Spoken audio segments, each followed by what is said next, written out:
بسم اللہ الرحمن الرحیم اربوں خربوں کروڑوں لاکھوں ہزاروں بار درود و اسلام محمد مصطفیٰ صلی اللہ علیہ وسلم خاتم النبی کی ذات مبارک پر۔ میں محمد اویس یاسین نیشنل کرکٹر ملتان سے میرے تمام سننے والے بہن بھائیوں کو السلام علیکم ورحمۃ اللہ وبرکاتہ۔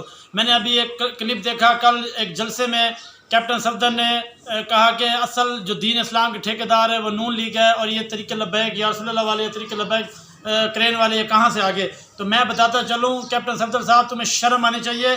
طریق لبیک پاکستان کرین تب بھائی جب نواز شریف نے پارلیمنٹ میں معاذ اللہ حضور صلی اللہ علیہ وسلم کی ختم نبوت پہ حملہ کرتے ہوئے ایک بل پاس کرایا۔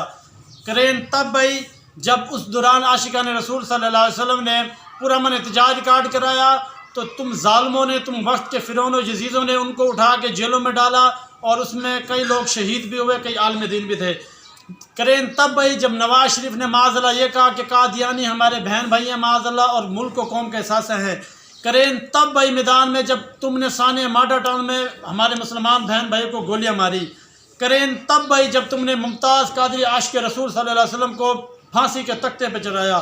کرین تب بھائی جب تم نے پورا ملک میں ظلم و ستم ملک لوٹا، اور اس کے ملک لوٹنے کا جو پیسہ وہ لندن میں فلیٹ بنائے۔ کرین تب میدان میں آئی جب دین اسلام سے تم لوگوں نے کھلے عام غداری گستاخی کی۔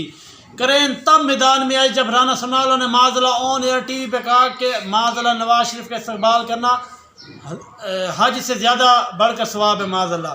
کرین تب میدان میں آئی کیپٹن صفدر صاحب جب خواجہ آصف نے معاذ اللہ پارلیمنٹ کے فلور پہ کھڑے ہو کر کہا کہ کسی مذہب کو، دین اسلام کو کسی مذہب پہ کوئی فوقیت حاصل نہیں ہے، لیکن اللہ تعالیٰ نے قرآن پاک میں باقاعدہ آیات اتاری، اور حضور صلی اللہ علیہ وسلم خاتم النبی سے فرمایا کہ اے محمد دین اسلام کو تمام مذہب پر فوقیت حاصل ہے۔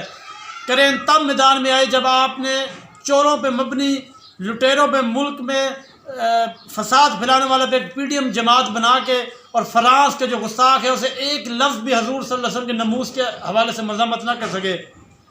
کرین تب میدان میں آئی جب آپ نے پاک آرمی، پاک فوج اور ملک کے پاکستان کے وہ زبردست ادارے جن کی وجہ سے پاکستان قائم ہے ان کے خلاف بکواس کی، ان کے خلاف جو ہے نا آپ نے گالیاں دی۔ اور کرین تب میدان میں آئی جب کشمیری بہنوں پہ ظلم و ستم اور قتل و غیرت ہو رہی تھی، تم نے کافر مودی کو اپنے گھر میں دعوت پہ بلا کے بغیر ویزے پہ اور اس کو پھولوں کے ہار پہنائے۔ کیپٹن صفدر صاحب تمہیں شرم آنی چاہیے۔ یہ مسلمان لوگ الحمدللہ پاکستان میں کیا پوری دنیا میں شیخ الحدیث عاشق رسول علامہ خادم مسیح رضی صاحب نے پوری دنیا میں مسلمانوں کو جگا دیا، اور پاکستان میں انشاءاللہ کوئی تم جیسے بے شرم بغیرت اور ملک غدار نون لیگ کو ووٹ نہیں دے گا۔ انشاءاللہ یہ مسلمان اور عاشقان رسول چاہے وہ کسی مسلک کسی عقیدت سے ہوں، حضور صلی اللہ علیہ وسلم کی ناموس پہ، ختم نبوت صلی اللہ علیہ وسلم اور صحابہ کے ناموس پہ عملی طور پہ پیرا دینے والی طریق لبیک پاکستان کو ووٹ دیں گے انشاءاللہ۔ اور تم جیسے منافق اور بغیرت انسان جو جلسے میں تاجدار ختم نبوت کا نعرہ لگوا کر اور اپنی تمام منافقت اور دین سے غداری چھپانے کی کوشش کر رہے، یہ ناممکن ہے۔ یہ قوم جا چکی ہے، اور انشاءاللہ یہ پورے مسلمان انشاءاللہ طریق لبیک پاکستان کو ووٹ دیں گے۔